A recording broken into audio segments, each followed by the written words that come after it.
Buenos días con todos y todas.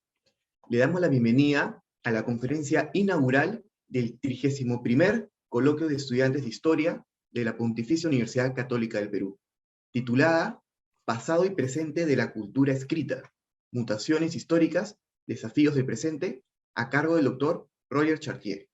Mi nombre es Daniel Lauri y seré su moderador en esta ocasión. Antes de empezar formalmente con la presentación del doctor Chartier, me gustaría enfatizar el agradecimiento, tanto a título institucional como personal, por haber aceptado ser partícipe en nuestro coloquio de historia. Es un fuerte agrado y un gran honor para la especialidad de historia de la PUC contar con su presencia en esta ocasión tan especial, que es por primera vez en el Perú y que la virtualidad permite. Y a mí, particularmente, por tener el placer de acompañarlo como moderador en esta oportunidad. Así que, por favor, recibamos con un fuerte aplauso virtual al doctor Roger Chartier.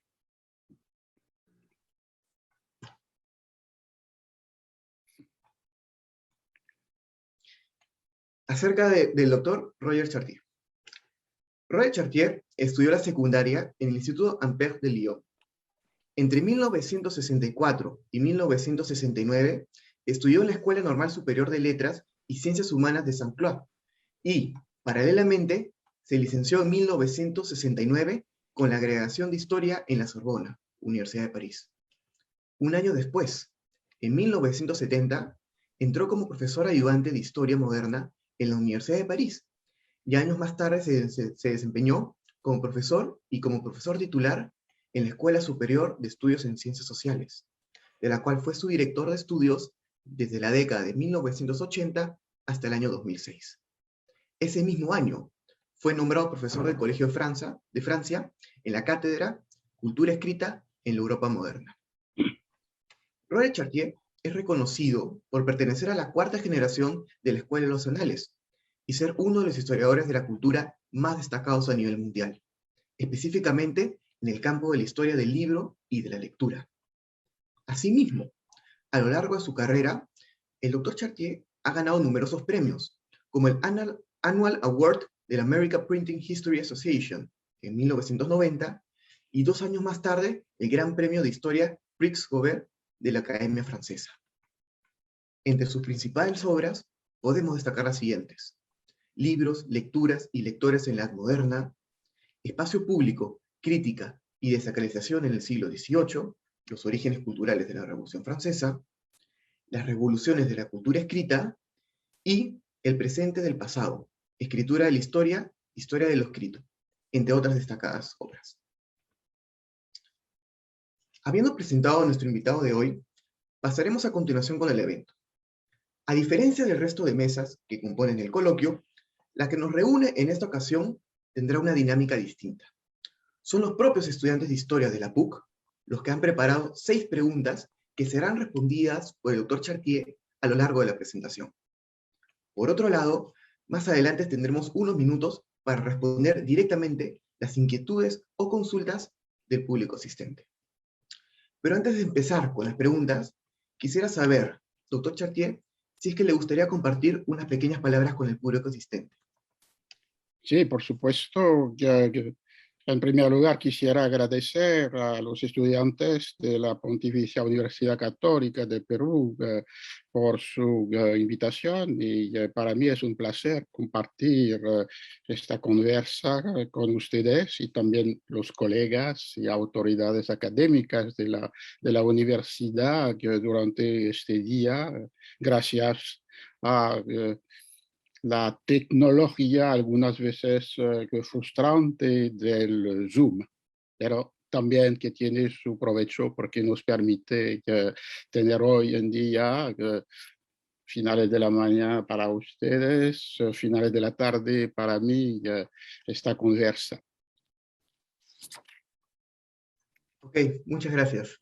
Entonces, ¿le parece bien si pasamos con la primera pregunta? Sí. Ok. Entonces, la primera pregunta es la siguiente. Desde que se iniciaron las transformaciones en los estudios sobre la historia del libro y de la lectura, con sus aportes y de otros especialistas, ¿considera que la historiografía sobre este campo, es decir, sobre la historia del libro y de la lectura, tomó algún rumbo en específico? Asimismo, ¿qué logros ha alcanzado y cuáles son sus desafíos actuales? Sí, me parece que podemos empezar con la observación según la cual la historia del libro, de la edición, de la lectura, que se ha construido como un campo particular de investigación a partir del entrecruzamiento entre tres perspectivas metodológicas nacionales, perspectivas que durante mucho tiempo fueron separadas. La primera, que es más directamente la mía, es la tradición francesa de una historia económica, social y cultural, de la producción de los libros y de los otros objetos impresos, del comercio del libro, de la presencia del libro en los diferentes medios sociales, una historia cartográfica, estadística y fundamentalmente social.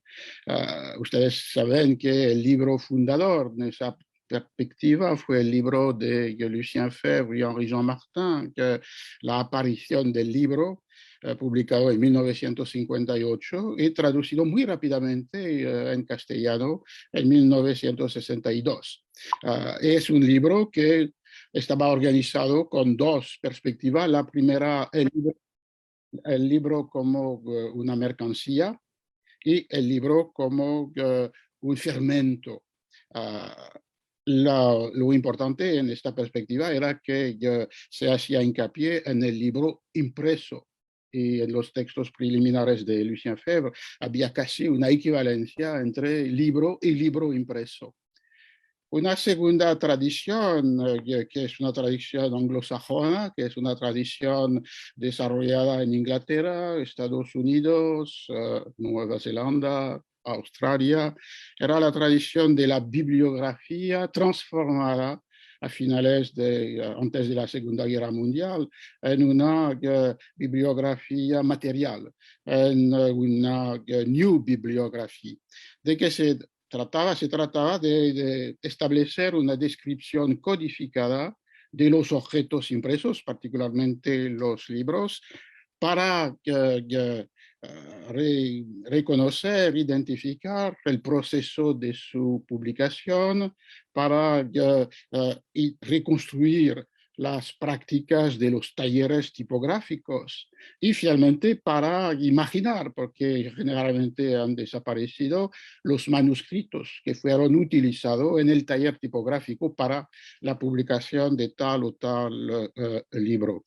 Esta perspectiva fue transformada en una sociología de los textos por un colega de Nueva Zelanda, que era profesor en la Universidad de Oxford, y que era Don Mackenzie, y que publicó un libro cuyo título es Bibliografía y Sociología de los Textos, y que desde 2005 se puede leer en castellano en una traducción hecha por un historiador español, grande amigo mío, Fernando Bausa. En esta perspectiva, lo que es importante es de poner en una misma perspectiva analítica la producción, la circulación y la apropiación de los textos impresos. Y en esta perspectiva hay una idea fundamental: forms, effect, meaning. Las formas traducen, vehiculan, crean los sentidos. Mackenzie quería decir que en el mundo del libro impreso, del formato, el carácter tipográfico, la disposición del texto sobre la página, la puntuación, la forma de encuadernación, todos estos elementos, la presencia o no de imágenes, de ilustraciones, todos estos elementos que son elementos no verbales del libro contribuyen al sentido que los lectores dan al texto que están leyendo. Esta es una perspectiva, me parece, fundamental. La tercera es una tradición italiana, la tradición de la paleografía, de la historia de las escrituras, de la codicología, la historia de los libros manuscritos y después impresos, y que fue transformada por un otro erudito, historiador, Armando Petrucci. En la perspectiva de Armando Petrucci, lo importante es de estudiar la totalidad de las producciones y prácticas en relación con lo escrito en una sociedad dada. No solamente que era la énfasis de la tradición francesa o anglosajona, el libro impreso, sino la totalidad de las producciones escritas, lo que permite entrar en una historia global de la cultura gráfica, porque se da atención a los varios usos de la escritura, a sus múltiples soportes, no solamente el pergamino y el papel, sino también la piedra, el metal, el tejido, los muros, las pantallas, los muros cuando se piensa en la escritura de los graffiti. Y finalmente es una historia de las competencias gráficas y de las modalidades de la enseñanza de la escritura. Es una perspectiva muy interesante porque se empieza con un estudio morfológico de las huellas escritas, cualquiera que sean, estudio morfológico, estudio tipológico, pero para ir en la dirección de una historia política, social, cultural, de los usos de la escritura en una sociedad dada.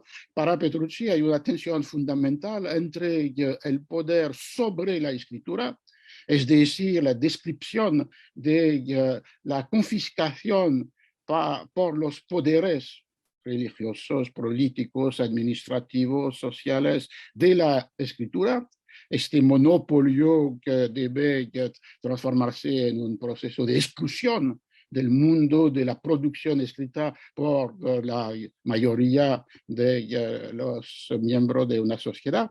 Pero frente a este poder establecido sobre la escritura, para Petrucci existía el poder de la escritura, cuando los individuos, los medios populares, las mujeres se apoderan de la escritura para establecer una forma de autonomía, de independencia, o bien como un instrumento de promoción social, o bien como un instrumento de crítica de los poderes.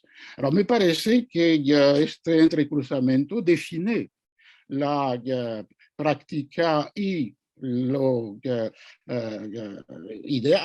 la práctica contemporánea y también lo que debemos hacer cuando discutimos la historia de lo escrito. Para cada situación que cada uno estudia a un nivel monográfico, debemos pensar en la necesidad de hacer encontrarse estas tres perspectivas, tres dimensiones: el estudio del contenido textual, por supuesto, el estudio de las formas de inscripción de los textos y finalmente las modalidades, reglas, expectativas que rigen la apropiación de los textos. Entonces, en cada uno de nuestros estudios, unir las tres perspectivas metodológicas que he descrito: historia social,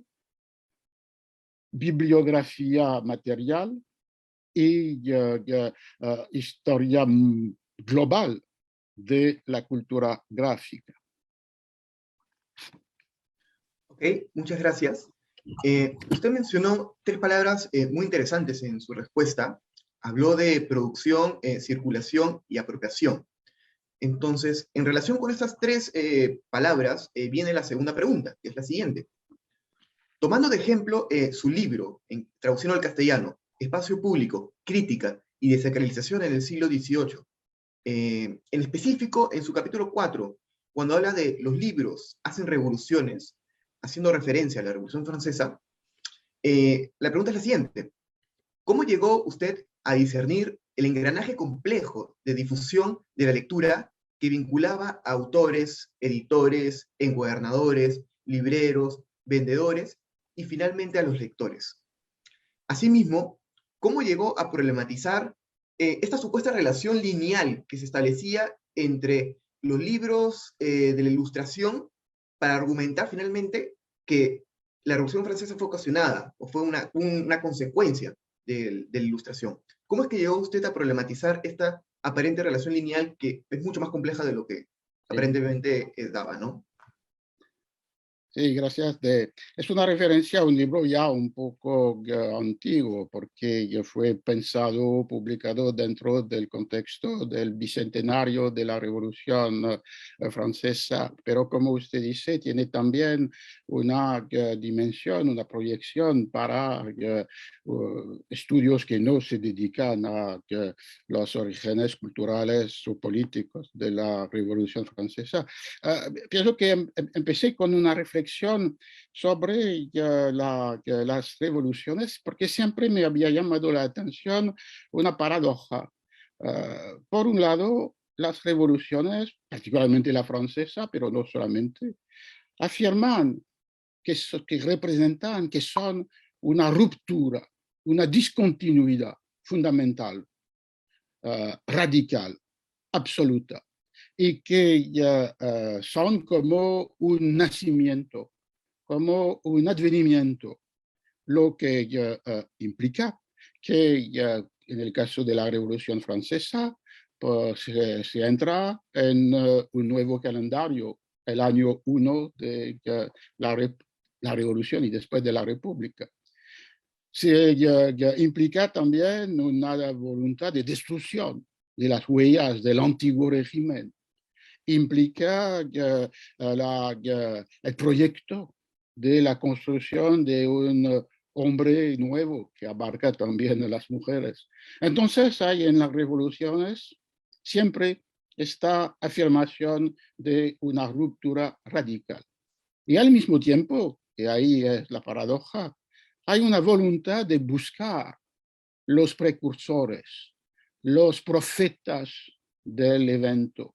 Y en este caso, que son profetas o precursores celebrados, honrados, representados en las imágenes, en las estatuas.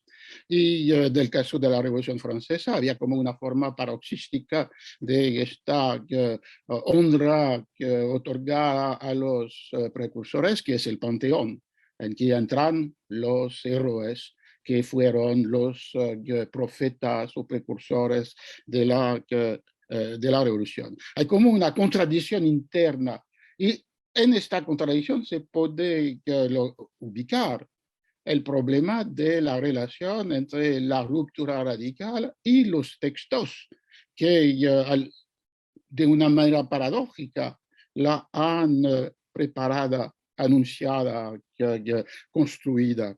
Y es la razón por la cual me he interesado a esta perspectiva en la Revolución Francesa de resgate, de celebración de sus precursores. Voltaire, Rousseau, Mably, Benjamin Franklin y algunos otros. Pero si se interesa a esta dimensión de las orígenes textuales de una revolución, se plantea un primer problema, que es cómo pensar el impacto de los textos sobre las representaciones colectivas. Si usted se localiza, se ubica en una historia intelectual, historia de las ideas, una historia de la literatura, la tentación es fuerte de considerar los libros solamente en relación con su contenido textual. Y un contenido textual que, por supuesto, está ubicado en un momento del tiempo, pero que tiene también una dimensión transhistórica que parece mantener el texto siempre idéntico a sí mismo. Y entonces esta perspectiva es una perspectiva que fue reforzada a partir del siglo XVIII con el concepto de propiedad literaria, de copyright, que se aplica a un texto considerado como siempre el mismo, independientemente de su forma de publicación. Y el copyright protege hasta ahora que una obra, pero una obra desmaterializada o una obra que puede tener todas las formas posibles ya producida o que serán producida. Entonces estamos frente a una visión de la obra del texto como ideas, mientras que evidentemente los textos circularon antes de la Revolución o durante la Revolución porque fueron ubicados en objetos manuscritos y también más impresos. Y si se piensa el texto en esta dimensión de inscripción, de materialidad, de una realidad que transmite un contenido textual gracias a una serie de formas, las formas de Mackenzie, el formato, los caracteres tipográficos, la presencia de la imagen, la distribución del texto sobre la página. Estamos inmediatamente frente a una perspectiva en la cual no hay solamente un autor y lectores, que es la primera perspectiva. Autor escribe obras que reciben lectores, pero entre lo que ha escrito o dictado un escritor y la página impresa que lee un lector, hay una multiplicidad de agentes, técnicas, lugares, decisiones, competencias, errores. Y de ahí, como usted decía, la necesidad de ubicar en la mayoría de los casos para el pasado sin poder identificarlos, los agentes que han permitido que la obra concebida por el autor se transforme en un libro leído por lectores.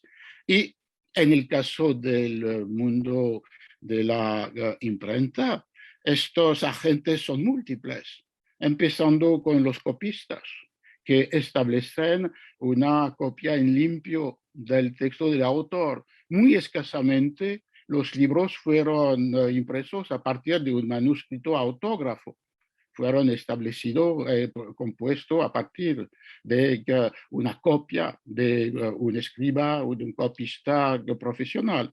Debemos introducir las decisiones del editor del texto, editor en el sentido americano o inglés de copy editor, el que establece el texto para que sea transmitido al taller tipográfico. Debemos pensar en las preferencias o decisiones de los que se llamaban en los siglos XVI, XVII, los componedores, los tipógrafos, que tienen también decisiones que tomar cuando están componiendo con caracteres móviles la copia manuscrita que han recibido. Y también debemos pensar en el papel de los correctores que controlan las pruebas de las galeras de los textos impresos, sin olvidar, de una cierta manera, los encuadernadores que antes de la encuadernación industrial podían dar una singularidad a cada uno de los ejemplares de una misma edición.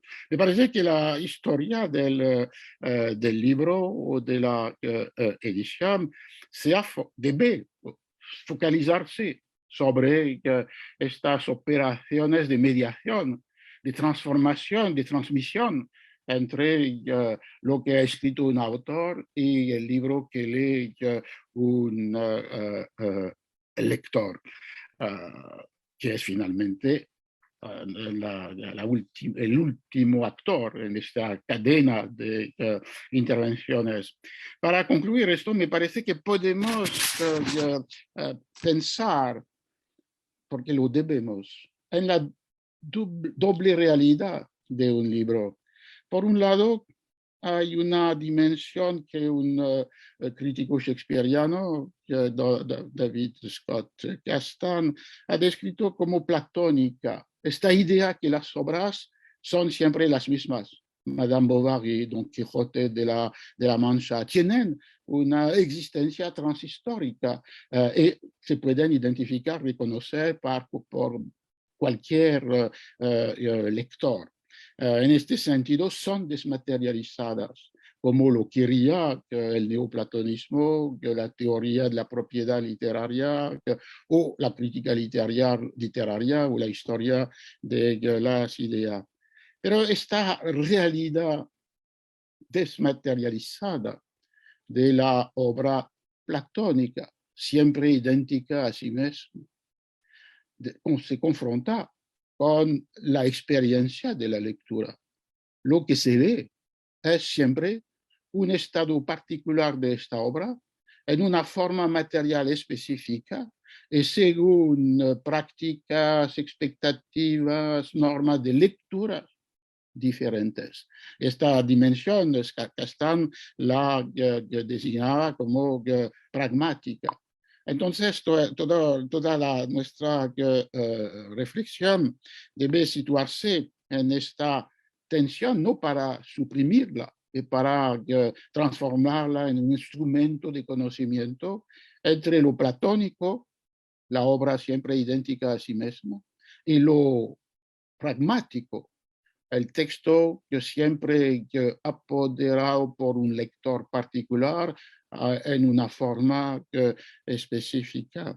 Y de ahí, para concluir, me parece que podemos revisar, que era un poco la idea del libro que usted mencionó, la relación entre libros y revolución. En primer lugar, porque en la producción textual que ha transformado las representaciones colectivas en el siglo XVIII, en el caso francés, pero en otros siglos, para otras revoluciones.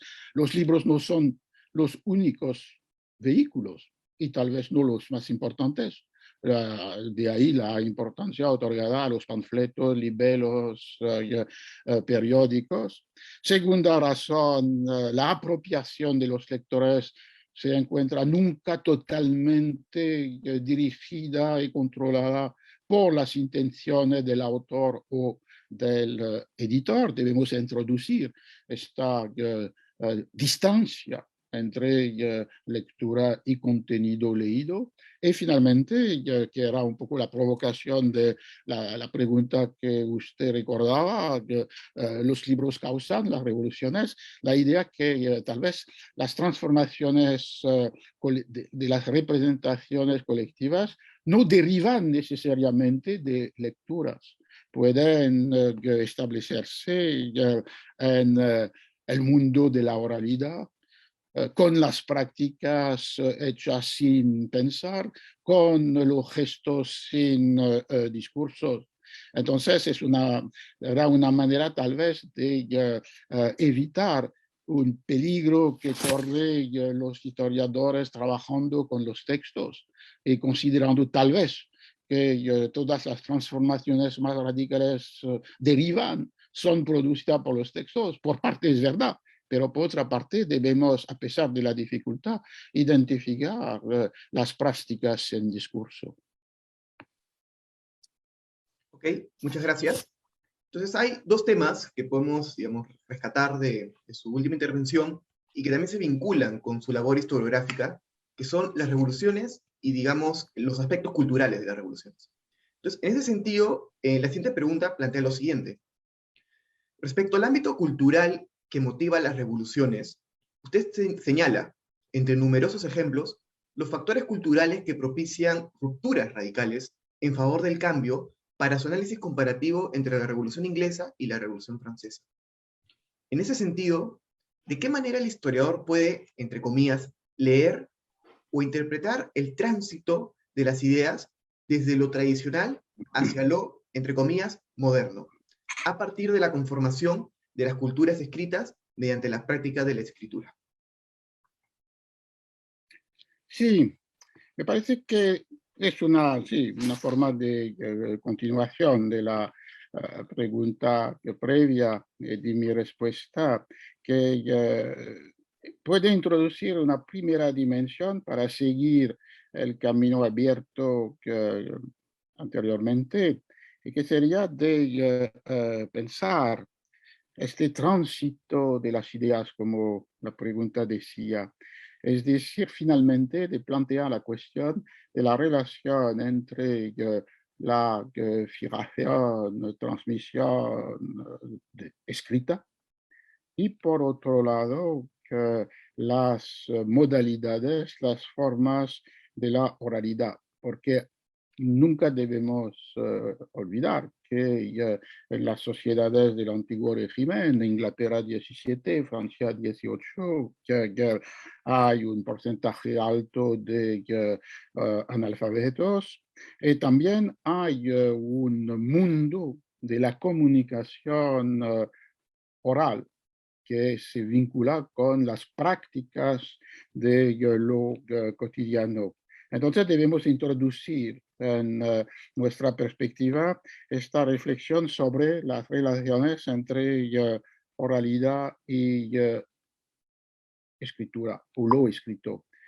Introducir en primer lugar para hacer hincapié en la irreductibilidad de la oralidad a la escritura. Y aquí hay un trabajo, un libro fundamental de Jacques Goudy, traducido también al castellano, la domesticación del pensamiento salvaje.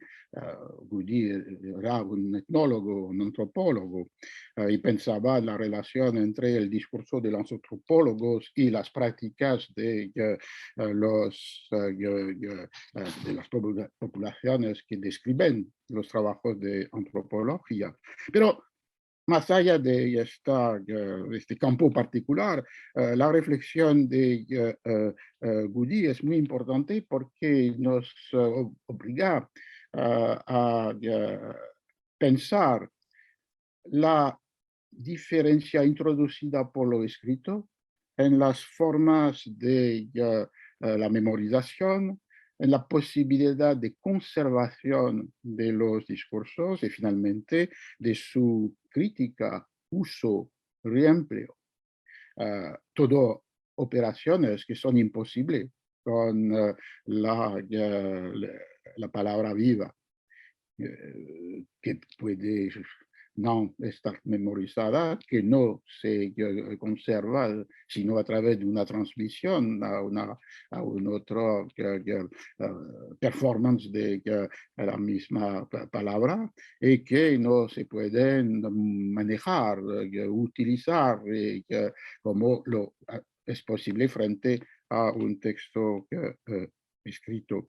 Y lo más importante también, que era también en relación con la Revolución Francesa, este momento de la redacción de los cuadernos de quejas, les cahiers de doléances antes de 1789, y que es que la lógica de lo escrito impone a el intercambio oral o a la palabra viva principios, reglas diferentes y que en un cierto sentido son una forma de domesticación, la palabra de Goudy en el título inglés del español del libro, una domesticación de esta pluralidad de lo oral, que finalmente impone a los ritos o a los mitos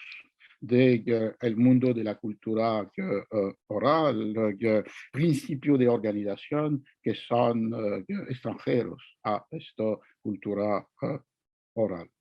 Pero al mismo tiempo, como historiador, una vez que se reconoce esta irreductibilidad entre una oralidad que nunca podemos escuchar directamente como historiadores y la fijación escrita.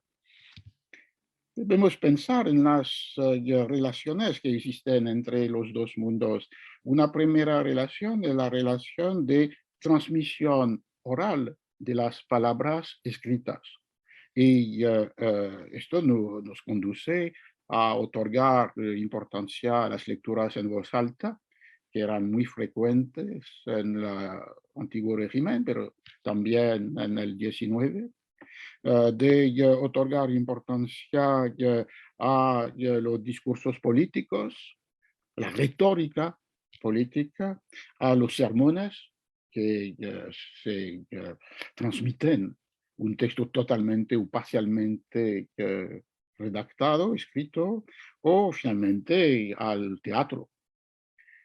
Transmisión oral de la transmisión oral de la palabra escrita y su inverso, que es la transcripción, la fijación en lo escrito de las palabras vivas. Es el caso de los cuentos folclóricos que fueron transformados en literatura a finales del siglo XVII en Francia, y era el caso en mi libro que usted mencionó, de las doléances, de las quejas de las comunidades de ciudadanos o de campesinos en el siglo XVIII, pero que debían transformarse en una lista organizada, jerarquizada de quejas, y de ahí la mediación de los que sabían hacer esto, los hombres de la cultura jurídica, y que imponía evidentemente referencias lógicas, categorías extrañas a la palabra viva de los individuos juntos en el momento de la reunión antes de los estados generales, y que han transformado en una serie de textos escritos sobre, gobernado por su propia lógica, esta pluralidad, podemos pensar caótica, de las palabras vivas. Esto en relación con la pregunta no puede conducir a una reflexión más amplia sobre la categoría de lectura que hemos utilizado, la categoría del leer. Y particularmente cuando está aplicada a prácticas o que no se vinculan con textos. Y de ahí me parece un desafío importante para la historiografía de hoy en día, de poder mantener, a pesar de la dificultad de la documentación, de poder mantener esta distancia entre la lógica de lo escrito, producido o leído, y lo que Pierre Bourdieu, el sociólogo francés, ha llamado de sentido práctico, y que tiene sus propias reglas y lógica, la improvisación, la contradicción, la falta de conclusión. Y siempre debemos pensar en esta tensión, inclusive, como decía, es difícil para los historiadores de rescatar una oralidad muda, una oralidad que nunca, a la diferencia de los sociólogos o antropólogos, podemos oír. Pero esto es un principio metodológico importante para que los historiadores saber que son que dependen de esta transformación de las prácticas por la escritura, tanto la transformación operada por los contemporáneos del pasado, que han representado, descrito, prohibido, prescrito, proscrito las prácticas, pero estas prácticas no llegan solamente a través de estas representaciones escritas o icónicas de las prácticas, Y también una otra dependencia que es que el trabajo histórico que se hace no solamente a partir de una documentación escrita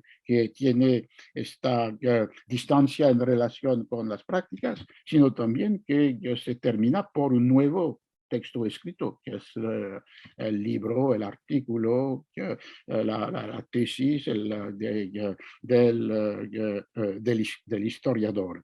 Entonces estamos aquí frente a una necesidad y un desafío. Y había utilizado como título de un libro mío una expresión de Michel de Certeau a propósito de esta dificultad de la historia cuando quiere apoderarse de prácticas sin discurso, que necesariamente son visibles gracias a discurso y deben transformarse en elemento de un nuevo discurso, el discurso del historiador.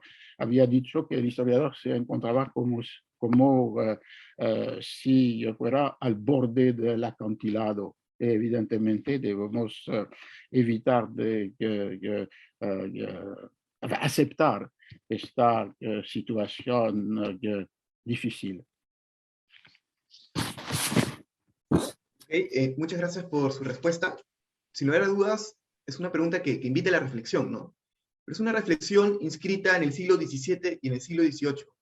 En cambio, ahora nos moveremos un poquito más adelante, a finales del siglo XX, inicio del siglo XXI, porque el libro, la idea del libro y del lector con el mundo digital se ha cambiado, ¿no?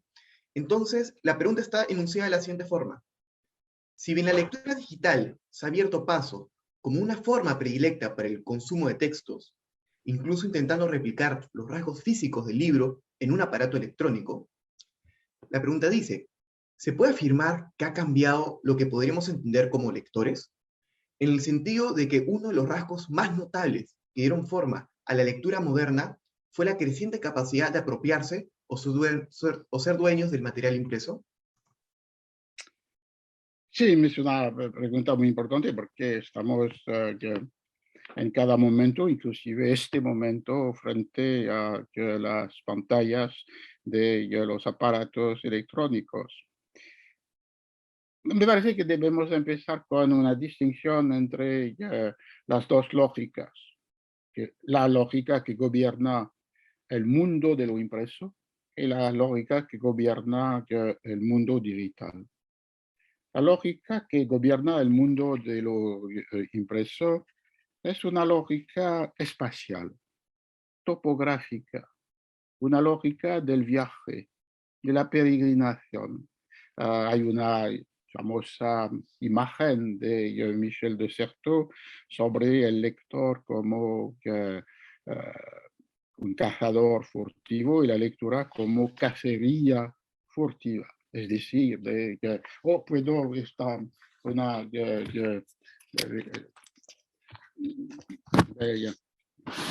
claro, voy a citar de Certeau en su libro La invención de lo cotidiano. Los lectores son viajeros, circulan sobre las tierras del prójimo, nómadas que cazan furtivamente a través de los campos que no han escrito. La escritura acumula, conserva, resiste el tiempo con el establecimiento de un lugar y multiplica su producción con el expansionismo de la reproducción. La lectura no está garantizada contra el deterioro del tiempo, se olvida de sí mismo y se le olvida, no conserva o conserva mal su experiencia.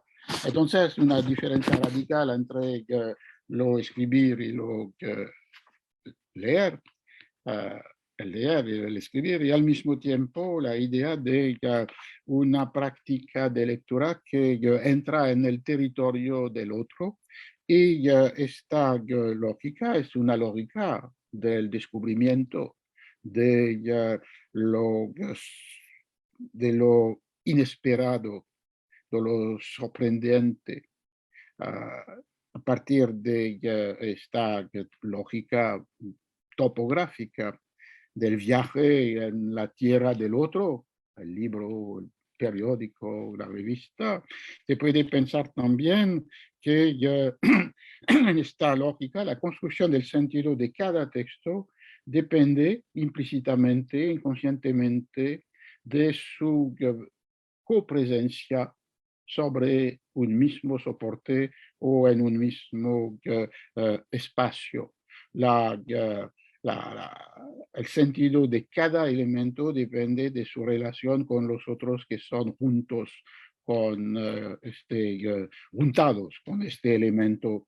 Pues, se puede decir que es la lógica de los espacios de la librería, es la lógica de las estanterías de la biblioteca, es la lógica de la página del diario, es la lógica de los artículos reunidos en el mismo número de una revista. Entonces, una lógica viajera. La lógica del mundo digital es una lógica totalmente diferente. Es una lógica temática, tópicos, rúbricas, palabras claves. Es la lógica finalmente de nuestras búsquedas en la red. Es la lógica de las estrategias de las revistas que conducen a pensar el contexto de un artículo en relación con otros artículos sobre el mismo tema, independientemente de su lugar de publicación, cuando en la forma tradicional el contexto de un artículo es dado por los otros artículos en el mismo número de la revista, que no necesariamente tratan del mismo tema. Esta lógica, como lo hemos visto y se discute mucho ahora, es una lógica algorítmica, es una lógica de lo previsible, es una lógica que permite una previsión estadística de lo que va a esperar un lector dado. Es una manera de identificar las preferencias o las, las elecciones automáticas, incorporadas, inconscientes por parte de los lectores. Y sabemos que esta lógica algorítmica es una lógica que gobierna el comercio, el e-comercio. Es una lógica que ya es la lógica de Amazon, de Google, y es una lógica que ha permitido que las manipulaciones políticas más fuertes. Me parece que aquí no podemos decir que el texto digital es una forma más de los textos o que la lectura digital es una forma más de las lecturas. Sí, es una forma más, pero se debe hacer hincapié en una diferencia, una discontinuidad. Esta discontinuidad para mí se remite a tres elementos. El primero, que es la separación por la primera vez en la historia de la humanidad entre el texto y el soporte del texto. La pantalla es un vehículo, como sabemos, para todos los textos, tanto recibidos como escritos. Y la materialidad de la cual hablaba Don Mackenzie es totalmente transformada porque es la materialidad de la pantalla, es la materialidad de la representación digital del texto y no se une de una manera indisociable con el texto, como era el caso en el periódico o el diario o el libro impreso. Segundo elemento, la lectura digital es una lectura dominada, plasmada por las prácticas más frecuentes del mundo digital. Quiero decir, las prácticas de las redes sociales. Y como los sociólogos lo han mostrado, es una lectura acelerada, impaciente, fragmentada, que se apodera de textos breves y que decontextualiza los fragmentos de los textos más largos. De esta manera se transforma la relación con las obras, porque esta lectura que fragmenta y que descontextualiza da una forma de autonomía a los fragmentos sin más ubicarlos en el momento la función que tenía en un libro uh, impreso. Lo que está en juego, tal vez en jaque, en esta nueva forma de lectura, no es tanto el libro impreso que resiste en el comercio del libro, como sabemos, sino la definición de lo que es un libro como una forma de discurso diferente de otras formas de discurso en la misma sociedad, que pueden ser la carta, el tweet, el artículo, etc. Entonces, si aceptamos la idea que un libro es como una arquitectura textual en la cual cada parte, parágrafo, sentencia que desempeña un papel en un lugar, un momento de la narración, de la demostración, de la argumentación, vemos que aquí estamos frente a una radical ruptura. El tercero y último elemento, la transformación de la relación entre escribir y leer. Tradicionalmente, en la cultura impresa, los objetos de lectura y los objetos que reciben la escritura son diferentes. Es posible escribir en un libro impreso, pero el libro impreso no lo ha necesariamente organizado. Entonces hay una diferencia material entre los soportes del escribir y los soportes del leer.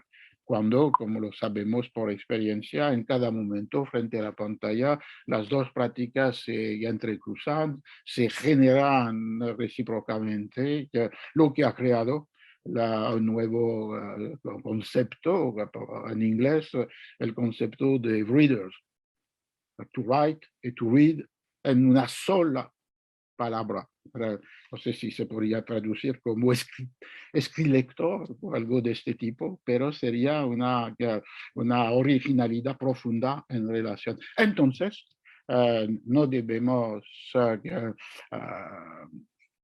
olvidar estas rupturas fundamentales y muy originales. Nunca las mutaciones en el pasado han introducido una forma tan fuerte de discontinuidad. La imprenta fue inventada mientras que existía ya desde muchos siglos la forma del libro codex, las revoluciones de la lectura siempre se ubicaron en una estabilidad morfológica y técnica. Aquí estamos frente a una serie de fenómenos muy radicalmente discontinuos. La única cosa que algunas veces impide, nos prohíbe ver esta radicalidad, es que estamos en un mundo en el cual la cultura manuscrita y la cultura impresa se quedan con fuerza y presencia. Pero esto no debe prohibir de reconocer estas tres discontinuidades entre que he mencionado. Ok, gracias. La quinta pregunta ya nos ubica en el plano de la historiografía, digamos, contemporánea sobre el libro, ¿no? Y plantea la siguiente pregunta. Retomando la pregunta anterior sobre este tema de lo que gobierna el mundo impreso versus lo que gobierna el mundo digital, ¿se ha hecho algún estudio sobre la cada vez más limitada circulación de libros impresos como parte de un proceso de digitalización de la información y la virtualización de la vida? Si bien los libros son un objeto cultural que se ha comercializado con fluidez, ¿se han planteado estudios sobre esta adaptación al contexto actual? Bien, también una manera de amplificación de la pregunta previa. Lo que me parece importante es de empezar con los diagnósticos contradictorios que podemos hacer en el presente en cuanto a la circulación y presencia de los libros impresos. Por un lado, resistencia. En el comercio del libro, en el book trade, en cada país del mundo, los libros electrónicos producidos por las editoriales son menos de 10%, muchas veces menos de 5 o 6%. La única excepción son los Estados Unidos con 20%, pero sin progresos en los últimos años. Entonces, es claro que para los lectores de libros, la preferencia se mantiene en relación con el libro impreso.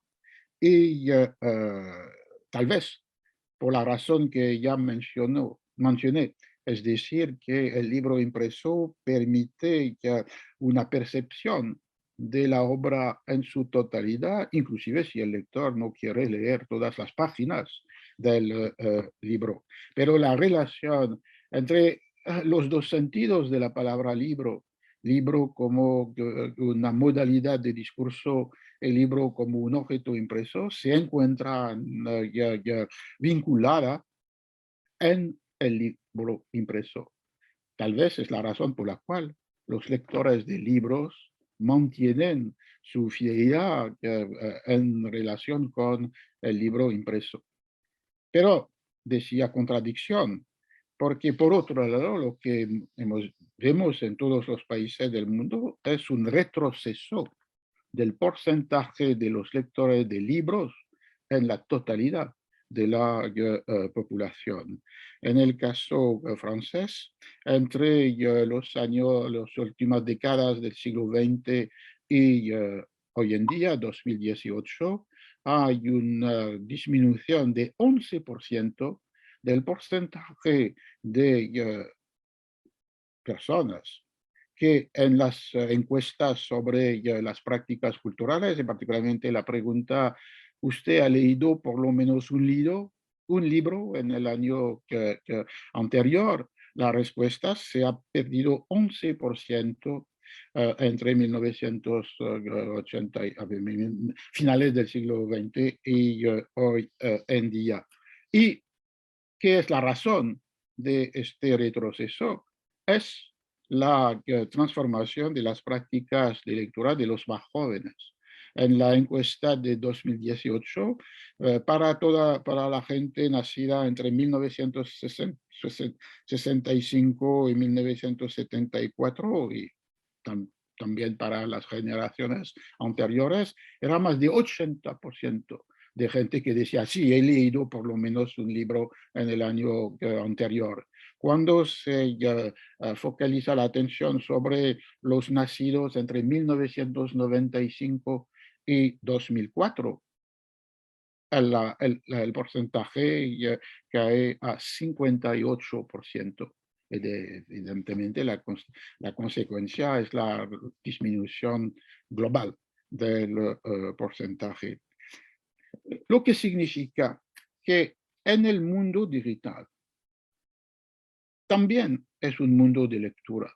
Y se podría decir que nunca se ha exigido que tanta lectura es necesario para la relación con las administraciones, para las redes sociales, para los videogames, para el comercio electrónico. Todas las prácticas del mundo digital necesitan el leer.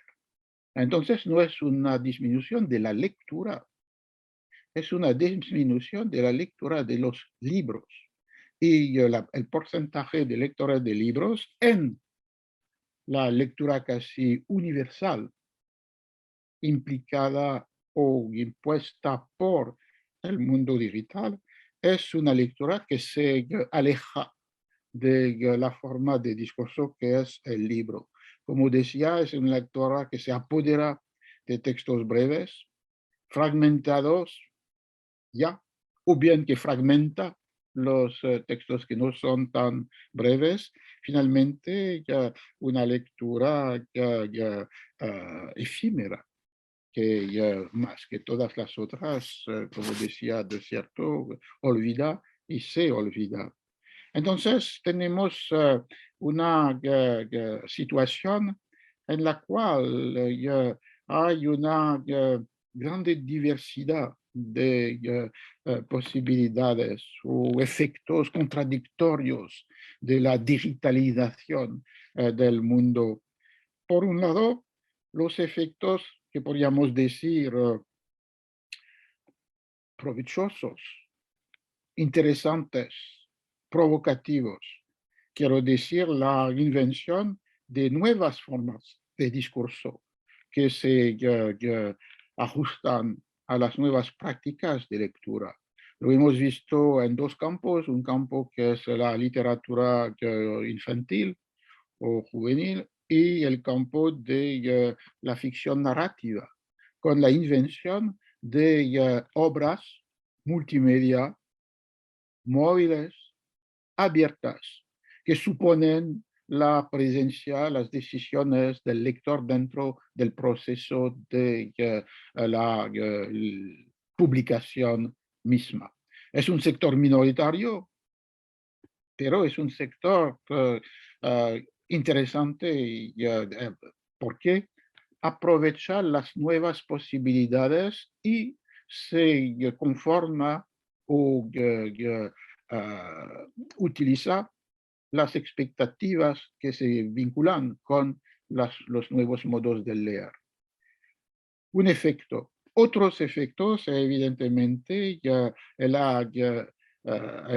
alejamiento en relación con el libro en su forma tradicional. Y es la razón por la cual me parece que la famosa discusión sobre la posible muerte del libro se debe desplazar. No es ahora la muerte del libro como objeto impreso en el comercio del libro que está en juego. Lo que está en juego y con consecuencia para una más larga duración en el porvenir es la forma discursiva que representa el libro y que, como lo decía, es una arquitectura en la cual cada elemento desempeña un papel. En este sentido, se puede hablar de un fragmento extraído de una totalidad, pero remitido a la totalidad. Las unidades breves de la lectura digital tal vez no son más fragmentos, porque fragmentos supone una totalidad de la cual es un fragmento.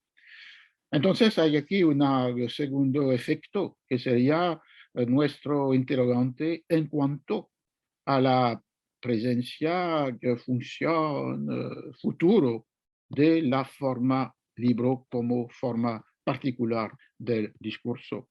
Y finalmente, la transformación de las prácticas de lecturas tienen un otro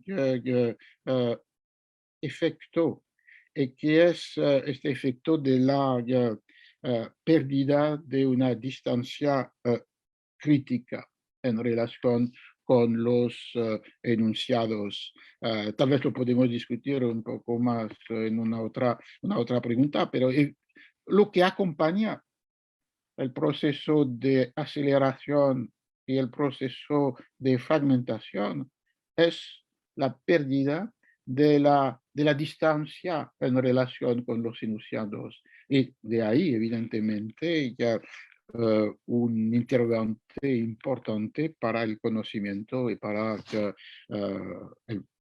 la democracia. Ok, muchas gracias.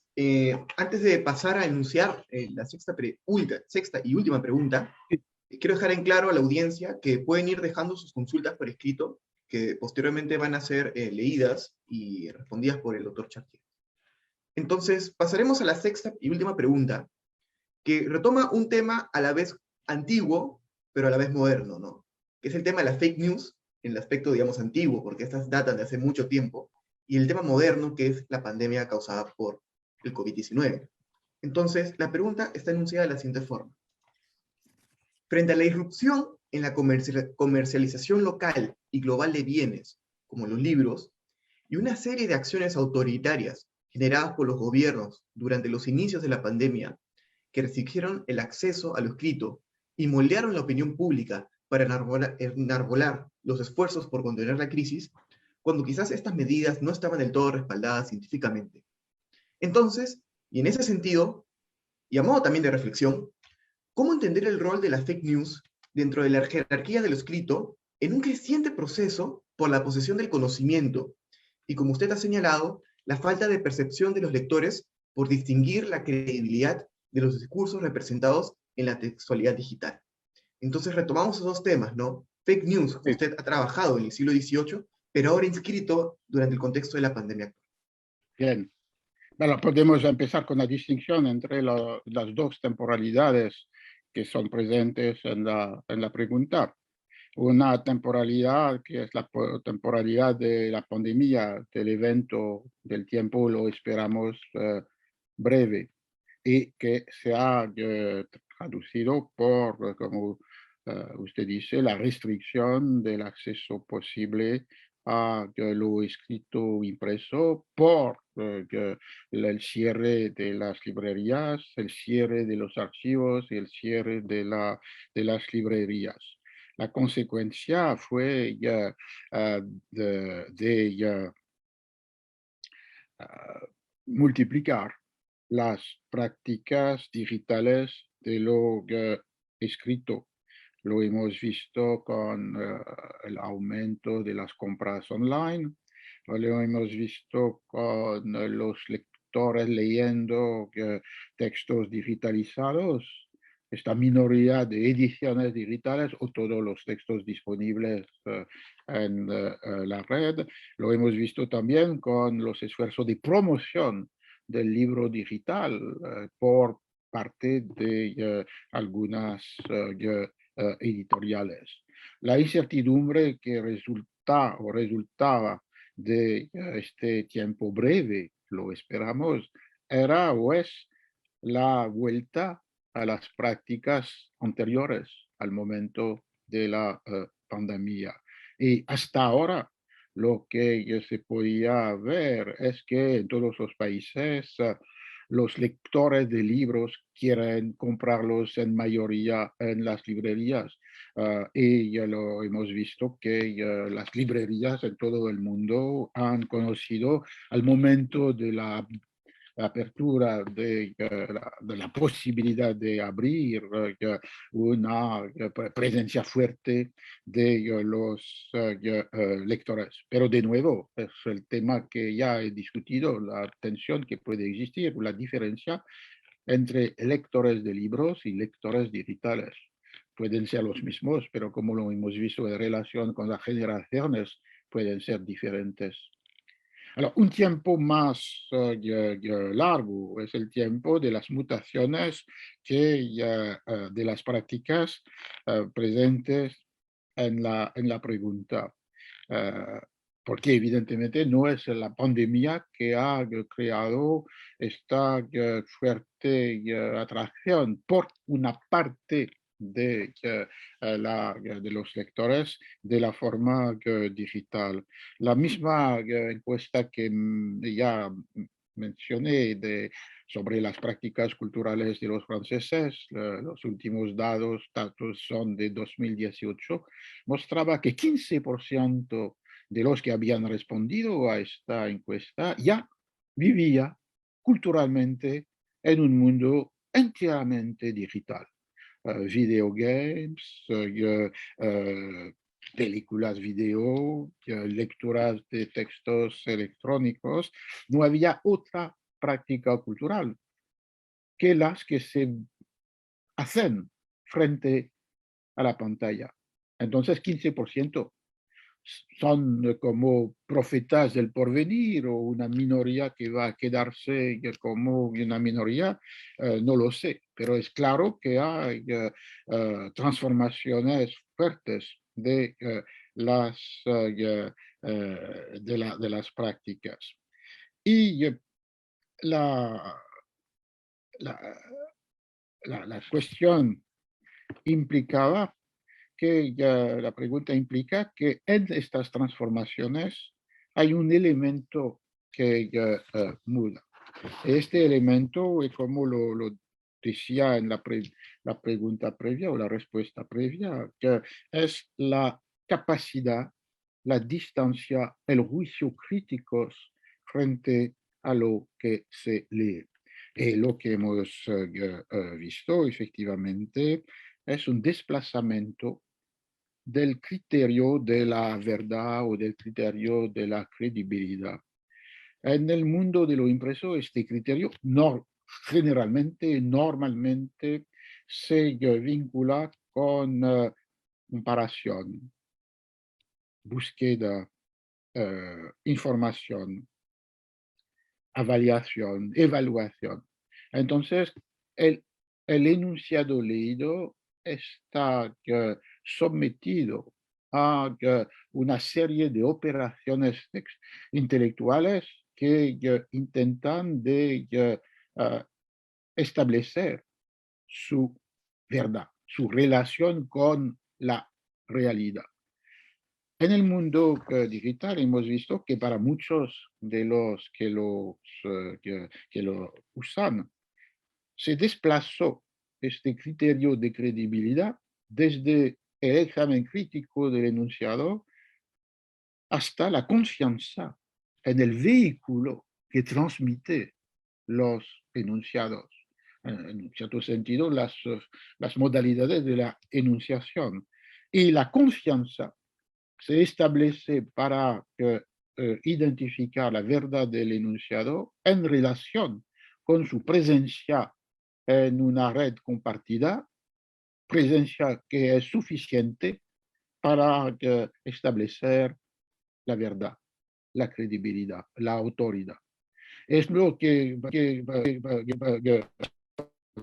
es Facebook, YouTube, es lo que existe en los grupos de discusión de WhatsApp, es lo que existe más generalmente en relación con los websites. Este, como decía, me parece un, un peligro importante, peligro para el conocimiento, porque esta confianza que permite la difusión, la circulación, la adhesión a las teorías más absurdas y más peligrosas en el caso de la pandemia, que permite la acreditación de las falsas noticias, que permite los esfuerzos de falsificaciones históricas. Entonces, el conocimiento está en peligro, pero también la democracia, el funcionamiento cívico de nuestros regímenes políticos, porque la manipulación de las opiniones públicas adquiere una fuerza inaudita.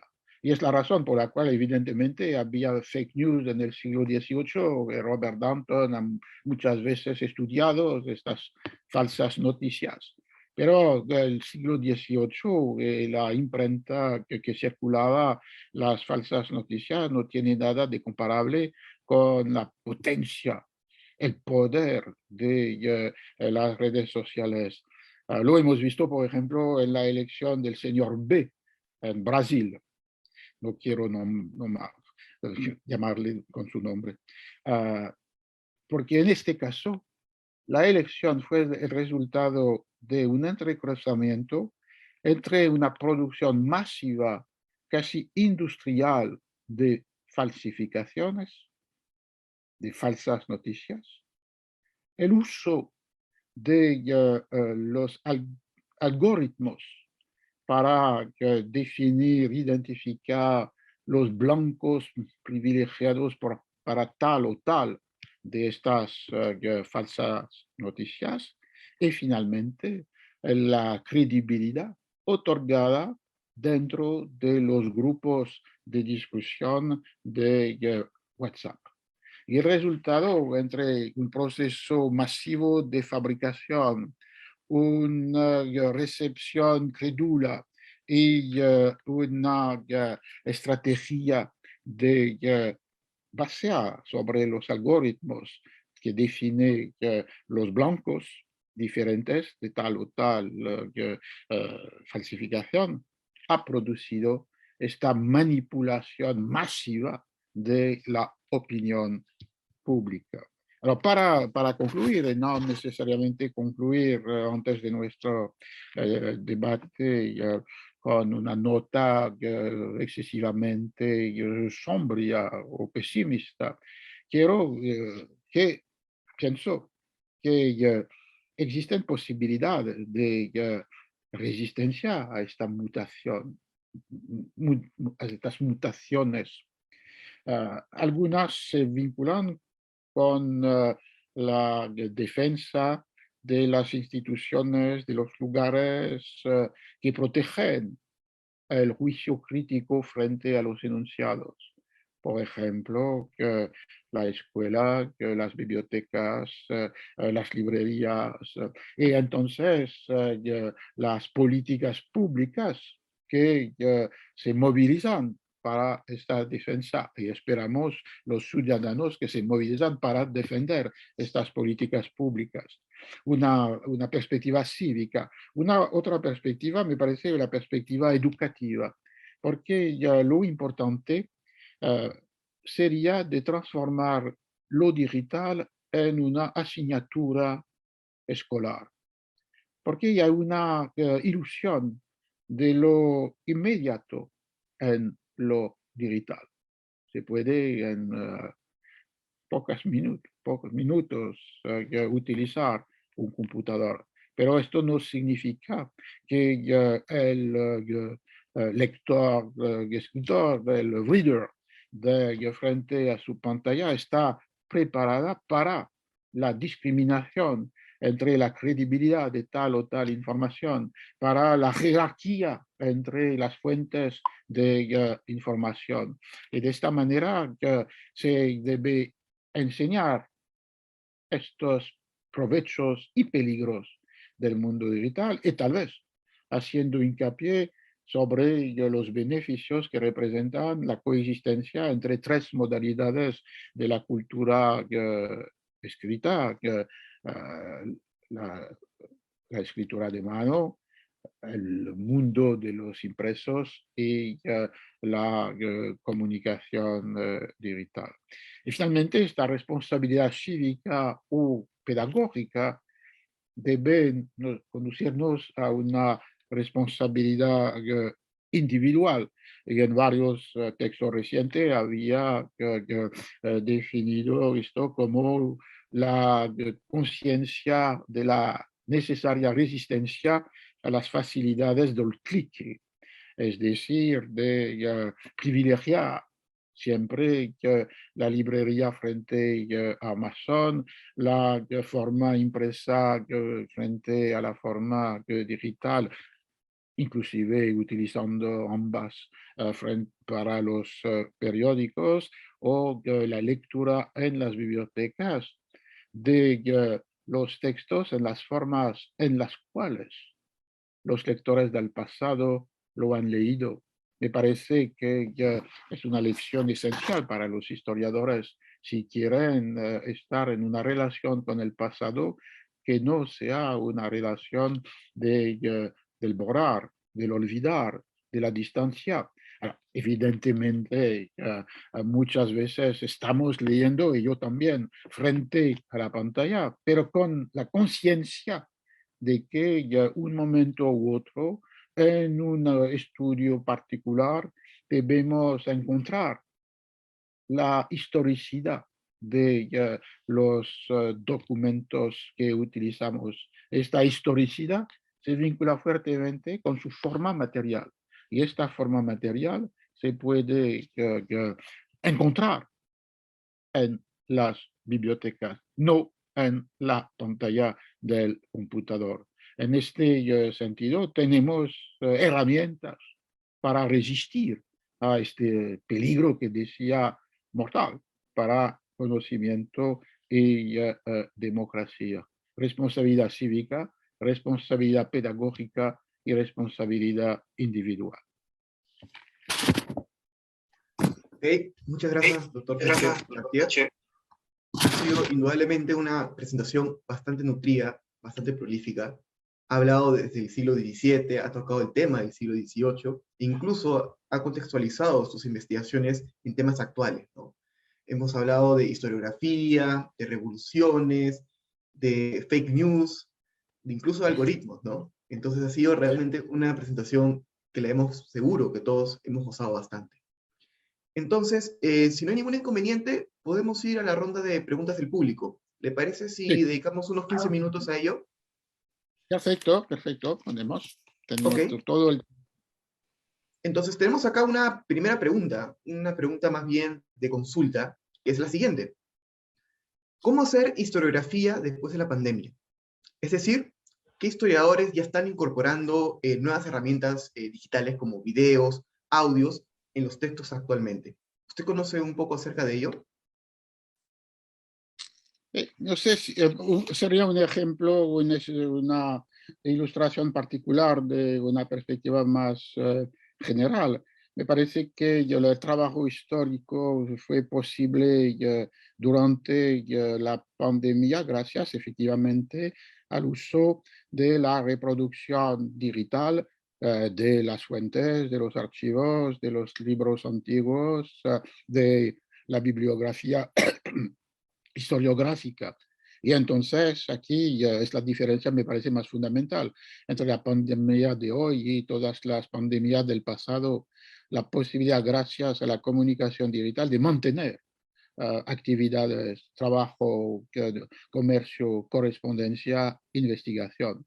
Al mismo tiempo, el riesgo que existe, me parece, en este beneficio o provecho, sería de olvidar lo que decía y que sería de pensar que no debemos salir de la pantalla, si quiero decir así, y que no debemos pensar que es necesario a un momento dado de una investigación histórica de encontrar los muertos del pasado a través de los objetos, los textos que fueron los suyos. Y de ahí el papel imprescindible de los archivos y de las bibliotecas, inclusive para textos digitalizados.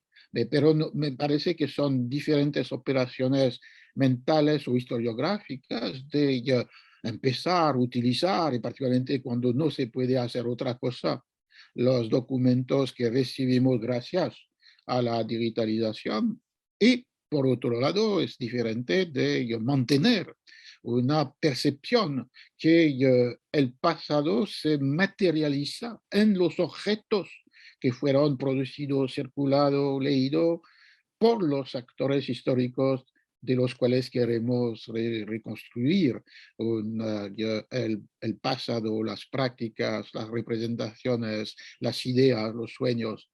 Entonces, es la ambivalencia finalmente de esta experiencia de la pandemia, que me parece no debe definir un nuevo paradigma historiográfico, sino pensar que lo útil, lo fundamental, lo esencial en la posibilidad de un trabajo que frente a las fuentes digitales nunca nos debe hacer olvidar la necesidad de trabajar en los lugares clásicos de la historiografía, el archivo, la biblioteca.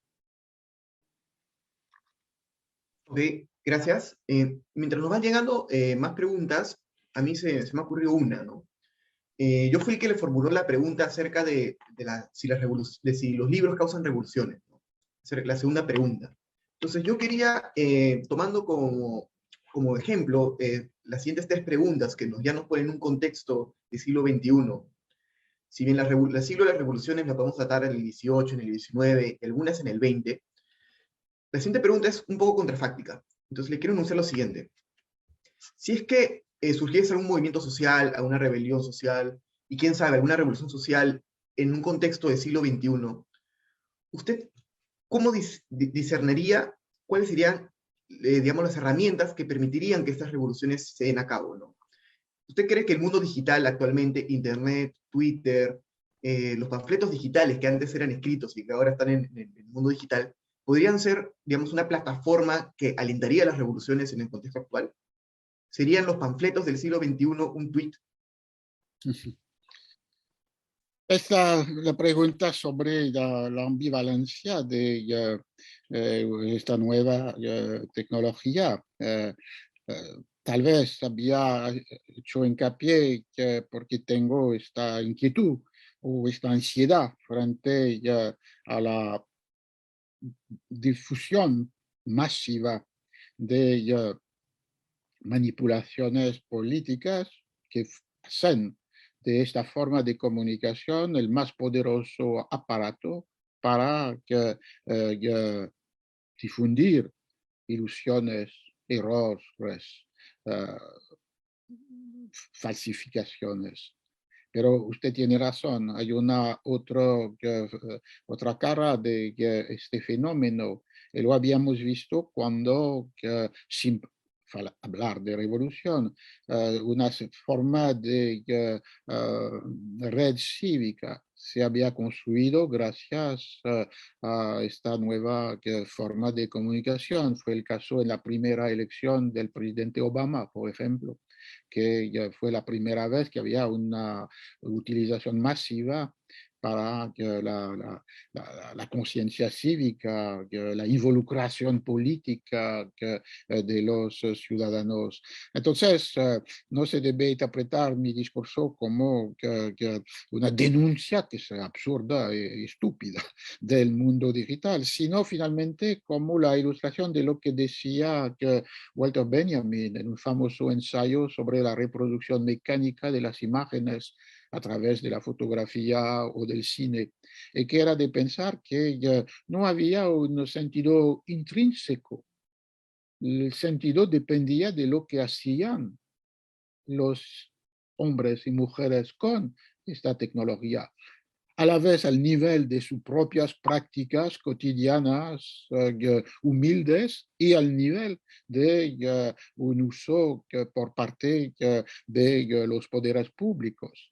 Y entonces estamos frente a esta situación que puede abarcar la revolución o no, pero que define es una lucha de cada momento y lo vemos hoy en día con la conciencia del peligro que representa la difusión de los enunciados racistas, xenófobos, antisemitas por masivamente o simplemente falsificaciones, como decía en el caso de Brasil, y que destruyen la conciencia cívica, que movilizan lo peor que puede existir, que se vincula con los miedos, los odios, y al mismo tiempo, efectivamente, una posibilidad de instituir una forma de comunicación entre los ciudadanos imposible sin el recurso electrónico, privilegiando la toma de conciencia de estos peligros mortales para el saber o para la deliberación política. Es la lección fundamental, finalmente. Las técnicas no tienen un sentido intrínseco, son lo que las sociedades hacen con ellas. Pero evidentemente en las sociedades hay una desigualdad para imponer tal o tal dirección a una tecnología que parece universal, pero que la digital como las otras afrontan el control por los poderes económicos más fuertes sobre estas formas de comunicación y por otro lado los deseos, las luchas, las perspectivas de los individuos, como decía, consumidores o ciudadanos. Entonces, sí, es una posibilidad de corregir lo que sería una conclusión errada de lo que decía, pero que debe nos remitir también a la desigualdad en los conflictos o luchas o diferencias para dar sentidos diferentes, unos que nos parecen favorables para la humanidad, otros que son peligros mortales. Uh, la capacidad de cada uno para influir sobre este destino no es evidentemente igual, pero la conciencia cívica debe ser finalmente lo que define el porvenir. Ok, muchas gracias. Acá hay una pregunta que nos llega del Facebook.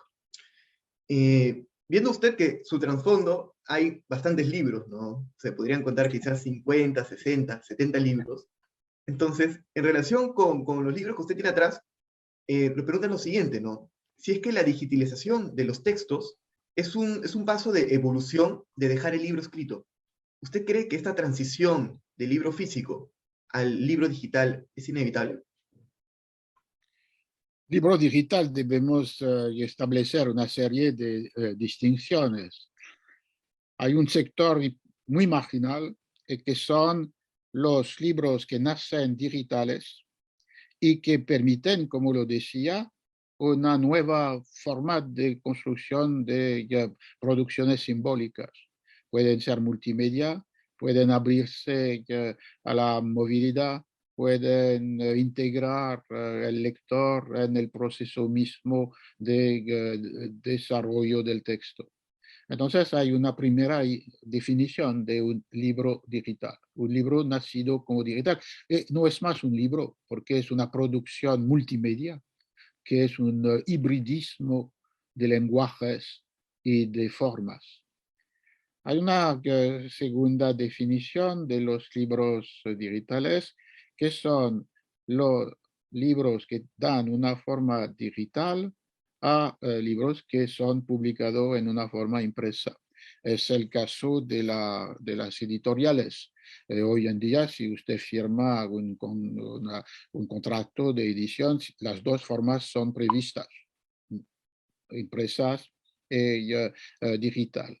Pero en este caso se ve que el libro digital está idéntico al libro que impreso. Es solamente una forma de circulación y el libro impreso se queda en su existencia.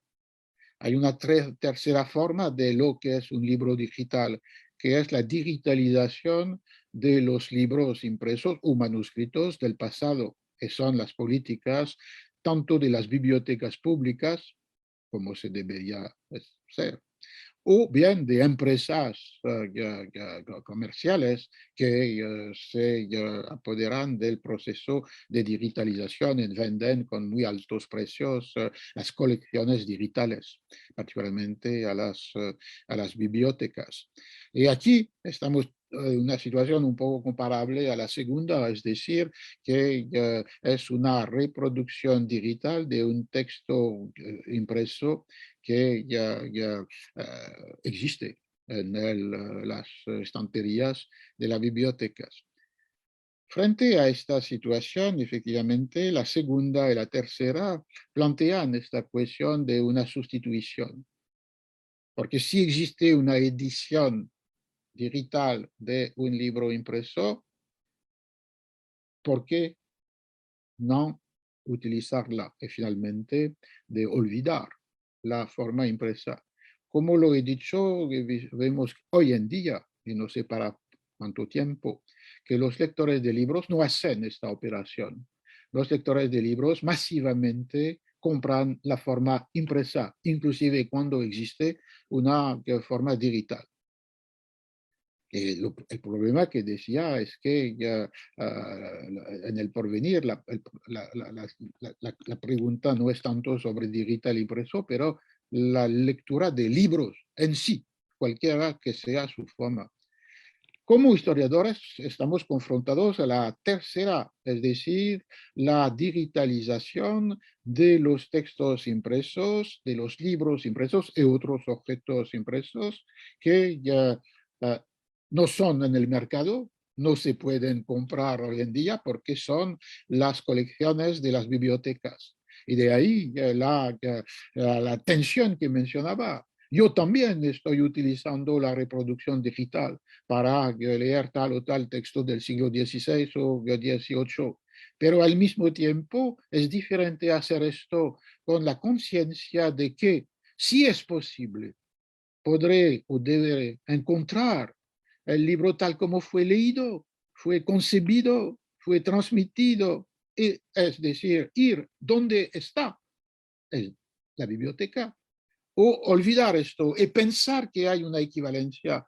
Lo más esencial finalmente es rechazar la idea de equivalencia, ¿no? Que significa que se puede a diversos momentos y por diversos usos, una forma digital o una forma impresa, pero siempre con la conciencia que no son equivalentes.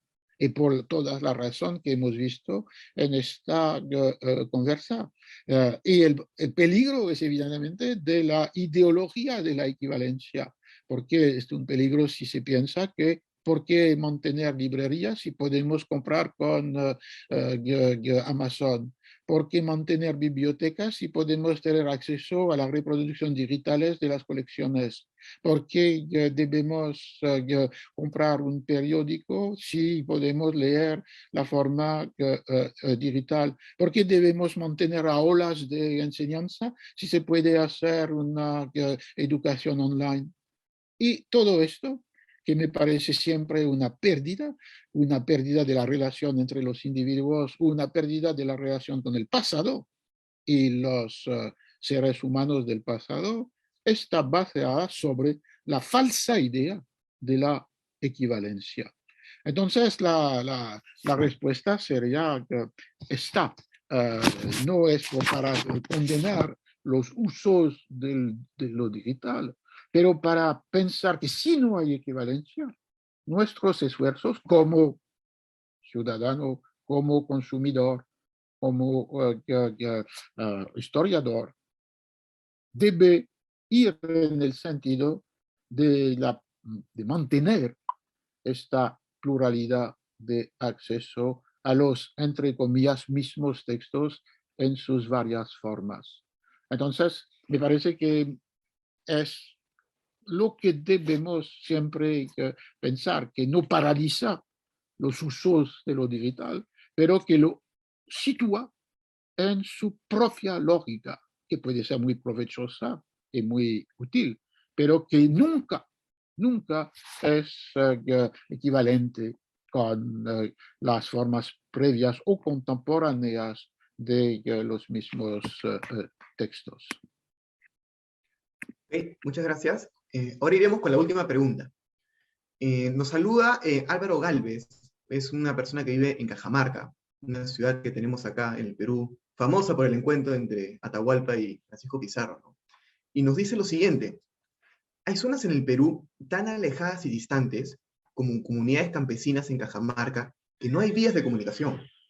Teniendo en cuenta estas condiciones, y usted ha señalado acerca del acceso a los libros, tanto digitales como físicos, teniendo en cuenta estas condiciones, ¿cómo podríamos educar a la juventud en el uso correcto de las fuentes digitales, cuando aún no han terminado de conocer ni siquiera la importancia real de los libros físicos?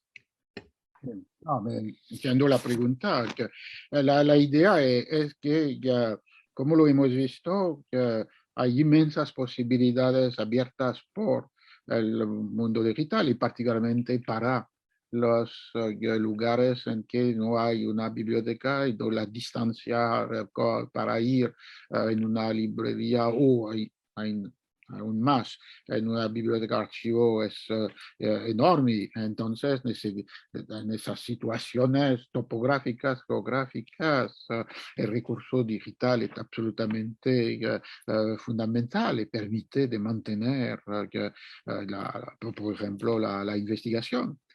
Lo que quería solamente decir es que reconocer esta importancia fundamental no debe conducir a imaginar o compartir la ilusión de la equivalencia por un lado y por otro lado, como lo hemos visto, los peligros internos del mundo digital son fuertes porque hay como una ilusión de inmediatez, porque hay como una fuerza de la imposición de las imágenes o de los discursos, porque hay una forma de sociabilidad que se construye a través de los grupos de discusión o de las redes sociales pueden ser para el beneficio de un intercambio de saberes o de sabiduría, pueden ser también como el vehículo de manipulaciones dramáticas. Y cuando hablaba de una idea de lo digital como asignatura escolar, era para que se muestra a los jóvenes que todos los websites no tienen el mismo grado de autenticidad, que hay criterios que permiten jerarquizar la información en relación con las garantías que dan una publicación de una universidad o en un website totalmente aparentemente científico y de hecho totalmente de una propaganda peligrosa. Todo esto es difícil, pero me parece que lo hacemos de una manera espontánea cuando establecemos grados diferentes de credibilidad a las informaciones o afirmaciones que encontramos en la red. Lo hacemos tal vez porque inclusive muchos de los jóvenes que están todavía hoy en nuestra conversa tienen también una relación fuerte con la cultura impresa desde la escuela, la universidad y como lector. De esta manera, los criterios que se vinculaban con esta cultura impresa lo tenemos en la mente para aplicarlos al mundo digital. Para los que nacen en el mundo digital, que tal vez van a ver más tarde un objeto impreso. Este tipo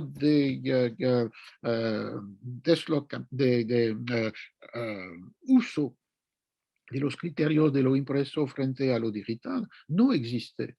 Se debe, me parece, aprender a separar lo falso de lo verdadero, los criterios de autoridad frente a la proliferación libre propagandista de los textos. Todo esto es un aprendizaje que debería permitir que no se reproduzcan en el futuro lo que hemos visto, por ejemplo, en el caso de las elecciones en Brasil. Ok, muchas gracias. Y ya para finalizar, ¿le gustaría dar algún último consejo, algún último mensaje, una última reflexión que le suscite el tema que ha abordado, para que los estudiantes de historia, digamos, estén un poco más inmersos en el tema de la historia del libro y la lectura? ¿Tendría algún último mensaje que darnos al público asistente acerca de su labor profesional como historiador? Ujú. Un poco difícil porque pero lo más importante será finalmente está la presencia de una conciencia reflexiva, es decir, tener siempre una distancia para tanto los enunciados leídos como lo que cada uno de nosotros produce. Lo que falta lo hemos visto frente a las posibilidades ambivalentes del mundo digital, o bien en el encuentro del pasado, con el pasado en los documentos, que puede producir emociones, sentimientos, felicidad. Es de una vez que existe esta relación íntima, fuerte con el objeto de su propio trabajo, que es una relación con los hombres y mujeres del pasado que son en esta investigación. como objetos y como sujetos. Debemos siempre tener un movimiento de distancia para reflexionar sobre qué tipo de análisis estamos utilizando para construir esta representación de la realidad del pasado, o bien de considerar también críticamente las tradiciones intelectuales o historiográficas en las cuales cada uno se ubica.